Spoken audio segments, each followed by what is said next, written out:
ఒక్కసారి కొమ్మూరి గోల్డ్ కి కాల్ చేయండి. తాకట్లో ఉన్న మీ బంగారాన్ని విడిపించి మార్కెట్ ప్రైస్ కి వాళ్ళు కొనుక్కుని మిగతా డబ్బులు మీకు ఇచ్చేస్తారు. హలో అండి, అందరికీ నమస్కారం. నేను మీ కట్టా కార్తీక్. సంస్కారం సభ్యత మర్చిపోయి మనం సమాజంలో నాయకులు అన్న విషయం మర్చిపోయి ఇష్టం వచ్చినట్టు నోటికొచ్చినట్టు మాట్లాడుతున్నారు వైసీపీ నాయకులు. లేటెస్ట్గా అంబటి రాంబాబు కామెంట్స్ ఇప్పుడు ఆంధ్రప్రదేశ్ రాజకీయాలు దుమారం రేపుతున్నాయి.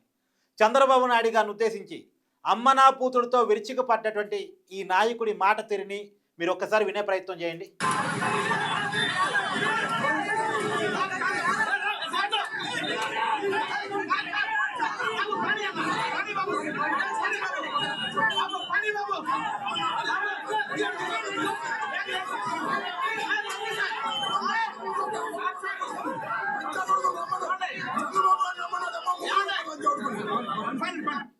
విన్నారు కదా, ఏం మాట మాట్లాడుతున్నాడో విన్నారు కదా. అసలు ఇతన్ని మాజీ మంత్రి అనొచ్చా? 2 సార్లు ఎమ్మెల్యేగా పనిచేసి ఉన్నాడు, మంత్రిగా పనిచేసి ఉన్నాడు. ఏ మాట మాట్లాడాలి, ఏ మాట మాట్లాడకూడదో తెలియపోతే ఎలా? ఇక్కడ జరిగిన సంఘటన ఏంటంటే, ఇవాళ వైసీపీ వాళ్ళు మేము జంతువుల్లో కొవ్వు కలపలేదు కాబట్టి, మేము నెయ్యిలో కల్తీ జరగలేదు, మాకు సిట్టు క్లీన్ చిట్ ఇచ్చిందని వాళ్ళ కాళ్ళు ఊహించుకొని అన్ని దేవస్థానాల్లో పూజా కార్యక్రమాలు పెట్టుకున్నారు. కానీ సిబిఐ సిట్ మాత్రం వీళ్ళు కెమికల్ కలిపినటువంటి రసాయనాల పదార్థాలని నెయ్యిగా చిత్రీకరించి 20 కోట్ల లడ్డూలు తయారు చేశారు, 235 కోట్ల కుంభకోణానికి పాల్పడ్డారని ఫైనల్ ఛార్జ్ షీట్లో నెల్లూరు కోర్టులో సబ్మిట్ చేసింది.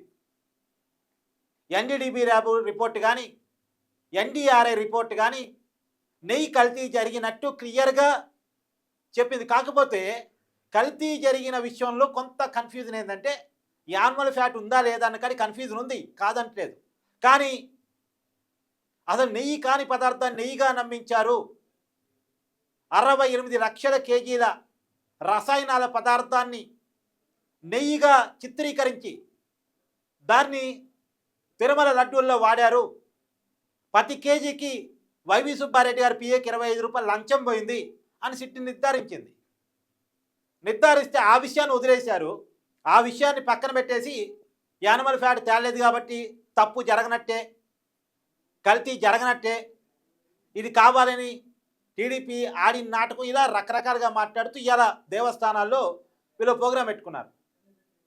వైసీపీ నాయకులు ఏ దేవస్థానాలకి వెళుతున్నారో ఆ దేవస్థానాన్ని శుద్ధిపరిచే ప్రోగ్రాం టీడీపీ నాయకులు హిందూ సంఘాలు పెట్టుకున్నాయి.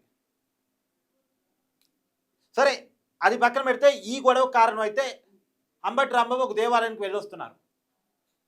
గోరంట దేవాలయం ఏదో వెళ్ళొస్తున్నారు. వెళ్ళొచ్చే క్రమంలో ఎన్టీఆర్ సర్కిల్ దగ్గర, ఆయన నియోజకవర్గం ఎన్టీఆర్ సర్కిల్ దగ్గర అక్కడ టీడీపీలో ఫ్లెక్సీ ఏర్పాటు చేసి ఉన్నారు. మహాపాపం నిజం సిట్ నిర్ధారించిందని ఫ్లెక్సీని ఏర్పాటు చేస్తున్నారు. ఆ ఫ్లెక్సీని అంబటి రాంబాబు వైసీపీ కార్యకర్తలు తొలగిస్తారన్న సమాచారంతో వాళ్ళు అక్కడికి రక్షణగా వెళ్ళారు. చాలా చోట్ల ఫ్లెక్సీలు దించేస్తున్నారు కాబట్టి ఆ ఫ్లెక్సీని కాపాడుకునే దానికోసం టీడీపీలు అక్కడికి వెళ్ళారు. వెళ్ళిన క్రమంలో ఈ అంబటి రాంబాబు గారు కారులో నుంచి దిగి, చూడండి ఒకసారి,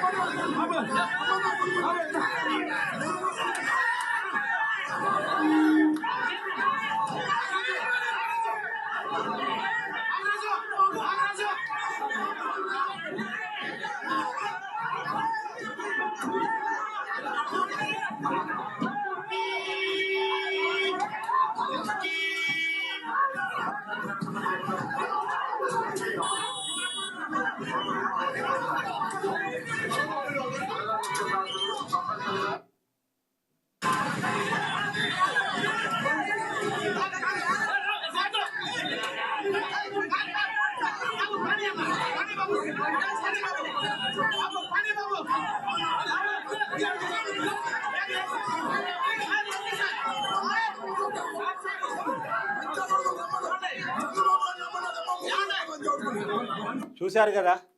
చంద్రబాబు నాయుడు గారిని ఉద్దేశించి 4వసారి ముఖ్యమంత్రిగా పనిచేస్తున్నటువంటి సుదీర్ఘ రాజకీయ అనుభవం ఉన్నటువంటి వ్యక్తిని ఉద్దేశించి వీళ్ళు మాట్లాడే మాటలు, వీళ్ళు మాట్లాడే భాష, ఇప్పుడు వైసీపీ అధికారంలో ఉన్నప్పుడు ఇలాంటి భాషని వాడారు. ఈ భాష వల్లే వైసీపీకి అధికారం పోవటంలో ఒక కారణం, ఒక మేజర్ కారణం ఈ భాషే. కొడా నాని కావచ్చు, అంబటి రాంబాబు కావచ్చు, పేరు నాని కావచ్చు. మొన్న పేరు నాని ఇప్పటికీ వంకాయ చీరేసినట్టు చీరేయాలి, ఏదో ఇష్టం వచ్చినట్టు పదాలు ఆయన మాట్లాడాడు. ఇప్పుడు అంబటి రాంబాబు ఇలా మాట్లాడాడు. అసలు అంబటి రాంబాబుకి మనం ఒక అమ్మని తిడుతున్నాం. ఇక నిజానికి అంబటి రాంబాబు తిట్టింది చంద్రబాబు నాయుడు గారిని కాదు, చంద్రబాబు నాయుడు గారి తల్లిని. ఆ మాట వాడొచ్చి అసలు ఒక తల్లిని తిట్టొచ్చి అసలు ఒక తల్లిని తిట్టడానికి వెనకాడని వాళ్ళు తిరుమల లడ్డూలో కల్తీ చేయలేదని మనం ఎలా అనగలం? ఏమాత్రం పబ్లిక్గా ఒక నాయకుడి స్థాయిలో ఉండి ఒక మాజీ మంత్రి అయ్యుండి ఆ మాట ఈజీగా వాడగలిగినప్పుడు, ఆ ఆలోచన దూరంలో ఉన్నప్పుడు వాళ్ళిగా ఏ తప్పు చేయలేదని మనం ఎలా నిర్ధారించగలం? ఇదే అంబటి రాంబాబు గత కొన్నాళ్ళ క్రితం తిరుమల వెళ్ళారు. గతం కంటే బాగుంది, సౌకర్యాలు బాగున్నాయి, అన్నప్రసాదాలు బాగున్నాయి అని ఇప్పుడున్నటువంటి తిరుమల దేవస్థానం మెయింటెనెన్స్కి ఆయన కితాబ్ ఇచ్చారు. ఆయన యూట్యూబ్ ఛానల్లో వీడియోలు ఉంటాయి. ఇప్పుడు తిరుమల దేవస్థానంలో ఉన్న మెయింటెనెన్స్ గురించి మెచ్చుకున్నారు ఆయన. కానీ వైసీపీ ఉన్నప్పుడు అలా లేదని కదా సమస్యల్లా. అపచారానికి గురైంది తిరుమల ఆలయం వైసీపీ అధికారంలో ఉన్నప్పుడు అన్నది కదా గొడవ. ఏ రిపోర్టు చూసినా, ఏ రిపోర్టు, ఎన్డీడీబీ ర్యాబ్ రిపోర్టు, ఎన్డీఆర్ఐ రిపోర్టు, సిట్ ఇచ్చినటువంటి ఛార్జ్ షీటు, ఏది చూసినా సరే కొంతమంది వైసీపీ నాయకులు తప్పించుకోవచ్చాను తప్ప తప్పు మాత్రం నిర్ధారణ అవుతూనే ఉంది. తప్పు మాత్రం నిర్ధారణ అవుతూనే ఉంది. వెరీ క్లియర్ తప్పు చేసినట్టు. మళ్ళా బుకాయింపు రాజకీయం. Thank you.